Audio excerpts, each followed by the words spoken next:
Today we will be looking at a 5-minute trading strategy. Who am I? I am DP Roberts, and for years I have been testing hundreds of trading indicators and strategies here on this channel, and I am constantly testing more. I've compiled all that information into spreadsheets and used it to create a profitable strategy with custom indicators. We have an amazing community on Discord where we help you become a profitable trader and give you access to our private indicators, as well as the spreadsheets of hundreds of tested indicators when you become a Patreon member. So even if this strategy isn't great, we have you covered. Links below in the description. All right, as I said, today we are looking at a 5-minute trading strategy.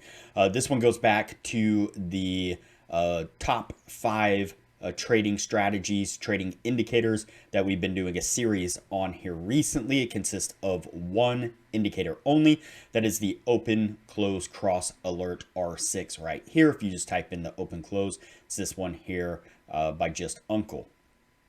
We'll go ahead and take a look at the numbers on this one before we look at the strategy to see how it did. So it did a 50 trade test like normal. Out of those 50 trades, we've got 24 winning trades, 26 losing trades.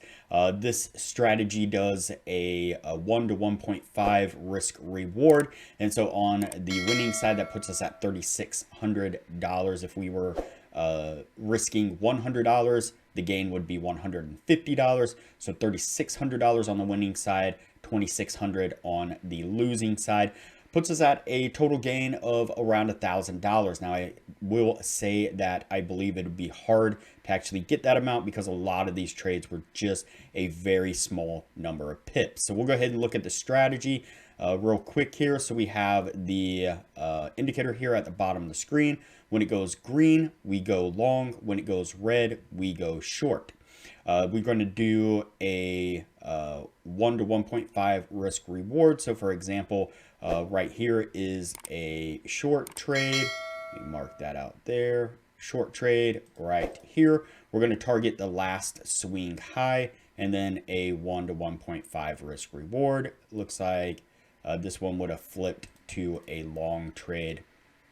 And then on the other side, for a long position, we go green, target that last swing low, and for our stop, and then the 1.5 for our take profit. That's how the strategy went with this particular indicator, and that was the overall gains. Again, though, a lot of these trades were just like 5-10 pips at most, which is going to be eaten up quite a bit by some slippage and by spreads in general. So if you're looking for a profitable strategy that gives you some really decent gains and doesn't have such quite tight margins, then check out our best strategy that's linked at the end of this video. That's it for this strategy. We're going to call it here, move on to the next video.